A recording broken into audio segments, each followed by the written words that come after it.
સુરતમાં હવે કોંગ્રેસના પૂર્વ કોર્પોરેટર પર ખંડણી માંગ્યાનો આરોપ લાગ્યો છે। કોંગ્રેસના પૂર્વ કોર્પોરેટર ઇમરાન સોલંકી સામે ફરિયાદ નોંધાઈ છે। બાંધકામના ફોટા પાડી 5 લાખની ખંડણી માંગ્યાનો આરોપ લાગ્યો।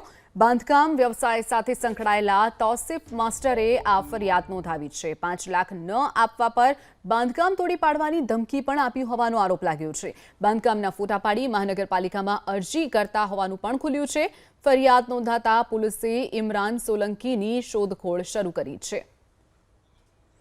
તો બાંધકામના ફોટા વાયરલ કરી અને પૂર્વ કોર્પોરેટર જે છે તે ખંડણી માંગતો હોવાનો આરોપ લાગ્યો છે।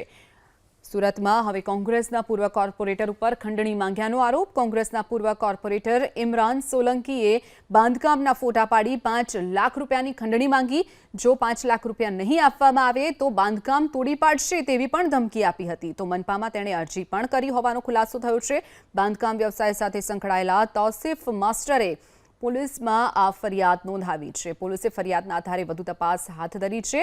તો બીજી તરફ જે પૂર્વ કોર્પોરેટર છે તે હાલ ફરાર થઈ ગયો છે। તેને લઈને પોલીસે શોધખોળ હાથ ધરી છે। 5 લાખ ન આપવા પર જે ઇમરાન સોલંકી નામનો પૂર્વ કોર્પોરેટર છે તેણે તૌસીફ માસ્ટરને ધમકી આપી હતી। જો 5 લાખ રૂપિયા નહીં આપવામાં આવે તો તેનું જે બાંધકામ છે તે તોડી પાડવામાં આવશે। સાથે જ આ પૂર્વ કોર્પોરેટરે મનપામાં અરજી પણ કરી હોવાનો ખુલાસો થયો છે।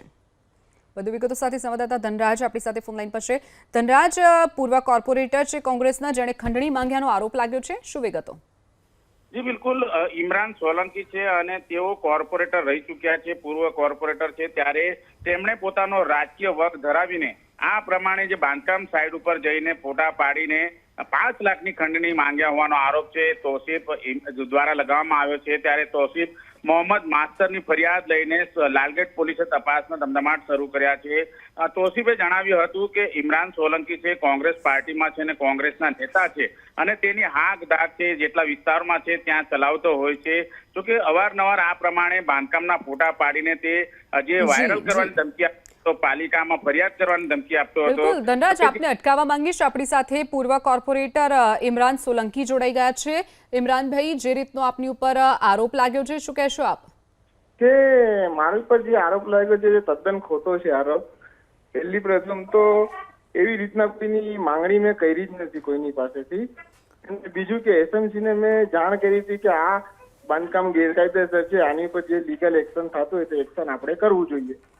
ઇમરાનભાઈ, જે તૌસીફ માસ્ટર નામના જે વ્યક્તિ છે જેમણે તમારી સામે ફરિયાદ કરી છે, તમે તેમને ઓળખો છો? કોઈ પ્રકારનું કોન્ટેક્ટ તમારો તેમની સાથે થયો હતો?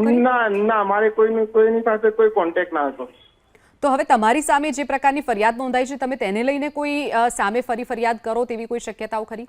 જી કરીશ તેમ તારે એની સામે હું જરૂર પગલાં લઈશ, કેમ કે આની અંદર કોઈ પણ એક પાર્ટીને ટાર્ગેટ કરવો એ તદ્દન ખોટું છે। કોઈ પુરાવા આધાર પુરાવા વગર આ રીતના ફરિયાદ કરી દેવી ખંડણીની, કોઈ ઇજ્જત લાંછન લગાડવું ખરેખર ખોટું છે। એટલે ઇમરાનભાઈ, જે વાત સામે આવી છે કે તમે ફોટા પાડીને જે અરજી કરી છે એસએમસીમાં, તે હકીકત છે? એસએમસીમાં અરજી કરી છે, પણ જે એસએમસીમાં પ્લાન એનું પાસ હોય, જે લીગલી હોય એટલું કરો, કેમ કે આજુબાજુમાં એને બધું જ કવર કરી લીધું છે। મારું પોતાનું ઘર ત્યાં છે, હું પોતે પાછળ રહું છું। કાલ ઉઠીને કઈ એક્સિડન્ટ થયો તો ફાયર સેફ્ટીનો ફાયરનો પેલો આવવા માટે કોઈ ગલીમાં જગ્યા જ નથી વધતી, તો માણસ શું કરશે પછી?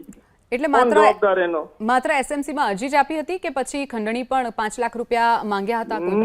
ના, એ બધી ખોટી વાત છે। મેં એસએમસીમાં ફરિયાદ કરી હતી। ચોક્કસથી ઇમરાનભાઈ, જોડાવા બદલ આભાર આપનો।